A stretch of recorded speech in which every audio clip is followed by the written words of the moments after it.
agenda, opposition business, Council's approach to deliver of new homes. Can I invite the opposition group to open debate? Just to remind you, you have a maximum of 10 minutes. Thank you, Mr. Mayor. The paper that's before the Council is about housing delivery, and I suppose it might be subtitled as opposed to housing rhetoric, which there's been much over the last 4 years, but there has not been the delivery to match that rhetoric. And it is that for that reason that we bring this paper before the Council tonight. In fact, the starting point, as I've said in the paper, is that the Labour government of 1997 through to 1910, 3 Labour administrations, have the unfortunate record and distinction of building the fewest houses and flats, either for public or private use, since the 1920s. That's a disgrace, and that is partly the reason why we have the crisis that we have in housing, not just in Enfield, but London and the wider cities. Aggravated as it is by a policy of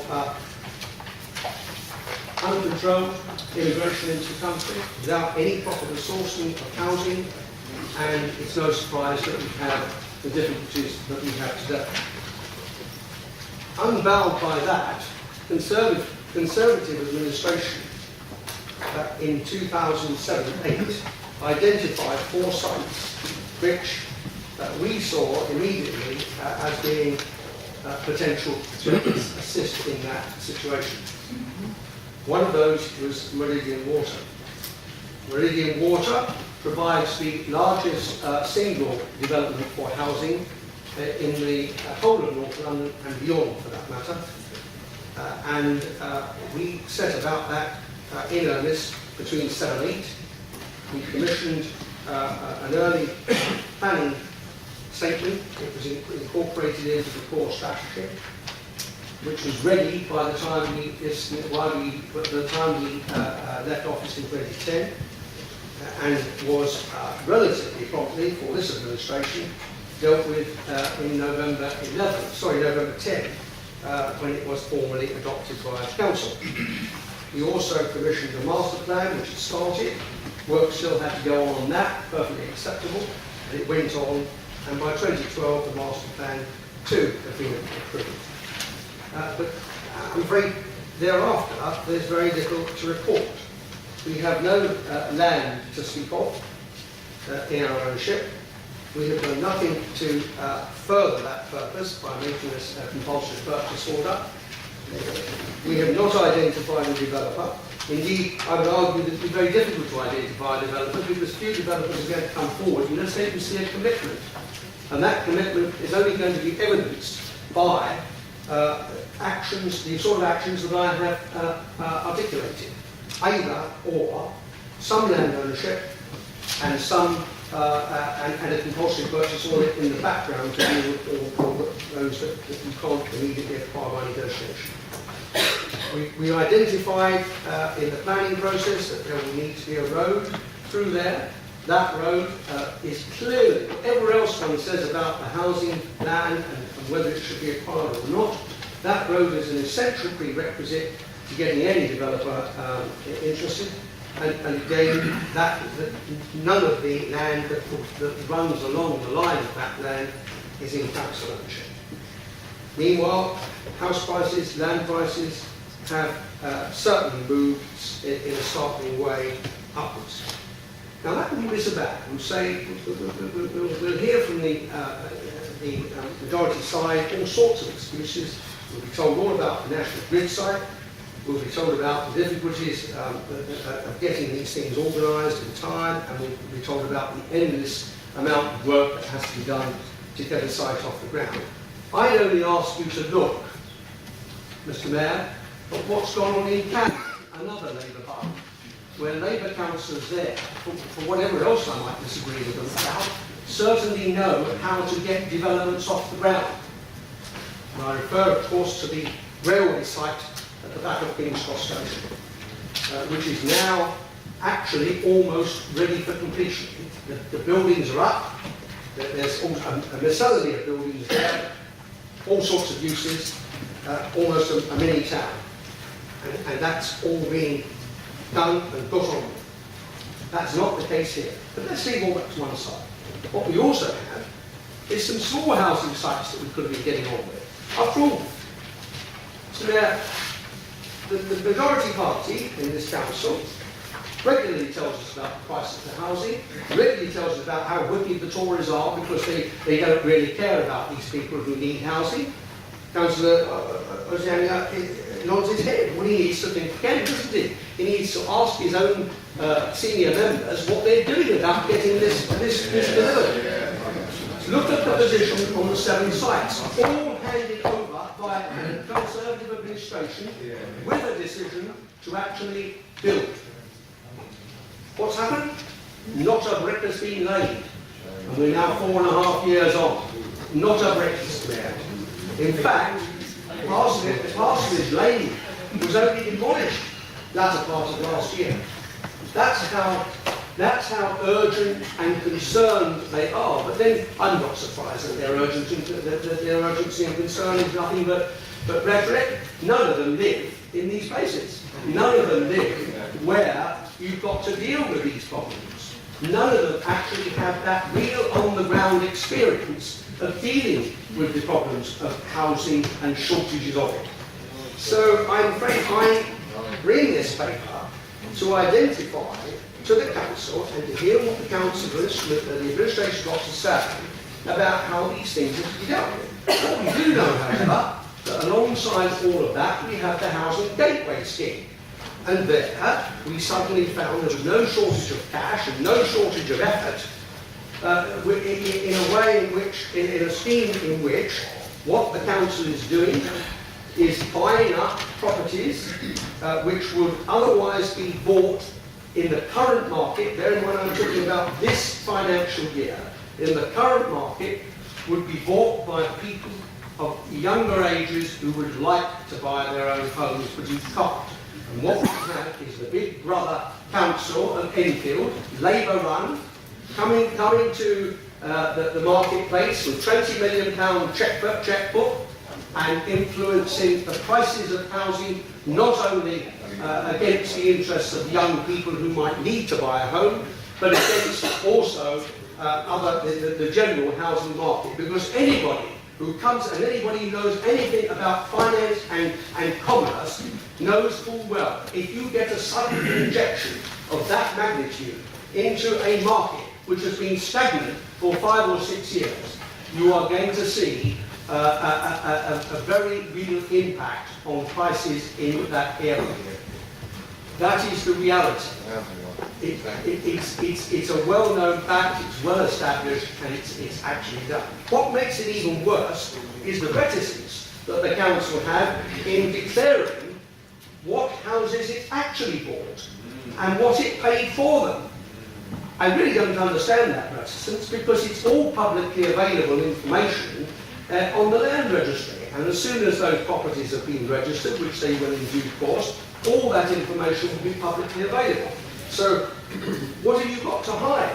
What you've got to hide, I say to the majority party, Mr. Mayor, is the fact that they know that they are creating a position within the housing market which makes it almost impossible for young people in Enfield, or others for that matter, to buy relatively low-cost housing. And that's a disgrace. Now, if you take the whole thing together, you have to say this, and let me... One more minute, Councillor Neville. Thank you, sir. Let me not let the point pass. When you have spent your 20 million this year, and your 20 million in each of the following 4 years, 100 million in total, all of which, of course, is money that is having to be borrowed and is having to be paid back in due course at interest rates which will form part of the council tax. Leave that to one side. When you've done all that, there will not be an additional, not one additional housing unit in this borough. Because what you take from an owner owner that's tenanted, you replace with another occupier. So there's no additional gain to housing stock. So the combination, Mr. Mayor, of these three matters, these three items, which I've deliberately linked together to show the paucity of thinking on the Labour benches about housing Councillor Neville, you've run out of time. and still less the paucity of action, Mr. Councillor, Mayor. thank you. Well, I now invite the majority group to respond. Again, you will have a maximum of 10 minutes. Thank you, Mr. Mayor, and I will, just to inform Councillor Neville, I will pass on his congratulations to Councillor Hayward, the leader of Camden Council. I'm sure she'll be pleased that you're so supportive of the Labour Council in Camden. Now, this is a biggish paper, and I don't have the opportunity of covering all the points in it, and my colleagues will take time to address each of those particular problems in how this Labour Council is robustly and competently increasing housing supply. But I am going to raise and address some of the issues that Councillor Neville raises on Meridian Water, because he makes great play of all the planning that took place under the Conservatives. I'm therefore extremely surprised, and he said it was an early decision, and by 2708 they were working up their plans. A bit surprised, therefore, that they didn't buy any land in 200708, when the land prices would have been significantly lower, because it would be considered for residential use. So I'm not quite certain why Councillor Neville didn't act and save this council millions and millions and millions of pounds by acting at that time. But I have to say, when we came to power, there was no scheme in place. No scheme at all. There were no plans in place. There was no transport improvement planned or in place. A key contingent for a successful and viable housing development. In place in 2013. No plan to improve the downside to the sewage works. In place in 2014. All during a Labour Council. No remediation plans, despite, and they must have known that this was a land with high hydrocarbons, requiring significant remediation. No attempt to consider the issues of contamination on the site. No plan for flood alleviation, despite this being in a floodplain. I can say, and I would accept Councillor Neville's point, that they looked at the potential. Looking at the potential and then acting or not acting at all is no real testimony to that council under the Conservatives. We did have, in May 2010, a draft core strategy, a draft, but only at a high level, no master plan, no details, and of course, Councillor Neville admitted it took 2 years for them to get a core plan that wasn't presented for inspection. 2 years and still no plan. How they have the temerity to criticise us is beyond belief. No GLA opportunity plan in place. No area plans in place.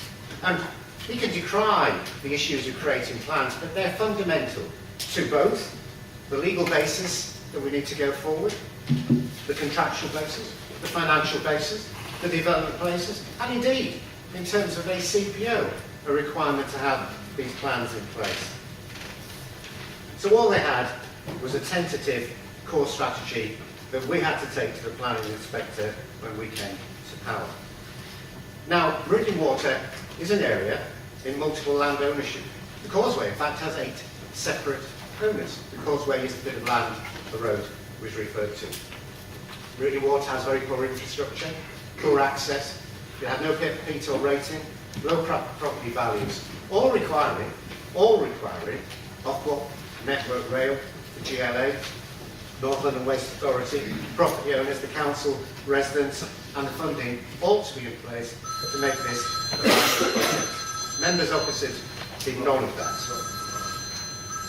Indeed, during this time of last Conservative administration, National Grid looked at marketing the site and found that they couldn't market it because all those things were not in place. Now, if they'd acted earlier, we would be in a better place, but they didn't. I do, however, want to consider this paper in a wider sense. And I think in this one you can judge a book by its cover. So let's look at the attitudes of the Conservatives to a whole series of housing developments in this borough. London Quadrant at Cat Hill, Meridian Water since 2010, Berry Street West, various housing developments on the back of asset sales, Car Hatch Depot and Southgate Town Hall. Over and over again, members opposite have opposed housing plans in this borough. Over and over again. Now, I don't mind cynical motions, I don't mind cynical bits of business, it just the rhetoric is on their side, the reality is on this side. Let's judge by action then. Cat Hill, and I will refer to Councillor Lavender. Very nice to see you, Michael. Councillor Lavender is reported to have been opposed in principle to the application for housing on the site. In principle. And of course, of planning, despite the officer recommendation, members opposite voted against. So on that particular record, they weren't driving forward. They weren't driving forward housing on that area. On Meridian Water, Councillor Neville accused us of being slow. 3 separate occasions, members opposite have called in issues on Meridian Water. All frustrate and slow down the process, and they know that. Meridian Water slowed down and frustrated by the actions of those people over there, Mr. Mayor. So Conservatives haven't got a great record, have they, on what we've been trying to do on housing? Not a great record. And I could talk about Southgate Town Hall and Car Hatch Depot as well. Housing developments. Were they supported by them? No. Were they opposed by them? Yes. And we're in the early days of Berry Street West. There's a report on it today. And we had a cabinet meeting the other day, and a couple of the Conservative colleagues were there. Now, members can take whatever view they want. But interestingly, and my colleagues will confirm, the local Conservative councillor for Berry Street said she didn't want housing on the site. Didn't want housing there. She thought there might be a need for housing, but they could go somewhere else. Members opposite with a record. The record on housing is atrocious. Atrocious. So they cry crocodile tears. This report, crocodile tears. They talk about the urgent and dire need for housing in the borough. So if that's the case, why are all of their actions attempts to frustrate housing development in the borough? Why do they claim credit for delivering nothing and then decry this council that will deliver the Meridian Water development? We will deliver that. We have secured the infrastructure through transport that is required. We will put into place the land assembly. We will ensure that housing develops on that site. And you will be able to judge us in 2018, as the borough will be able to judge us on whether we have succeeded in that. The borough knows that members opposite have no interest in housing. This is a shambles of a report from a shambles of an opposition. Mr. Mayor, we will not simply answer the points in this paper, we will demolish them in the rest of this debate. Because it's this side of the chamber that will meet housing needs. It's this side of the chamber that will improve aged stock. It's this side of the chamber that will make housing conditions in this borough better. That's what we're doing, and that's why this borough benefits from a Labour council.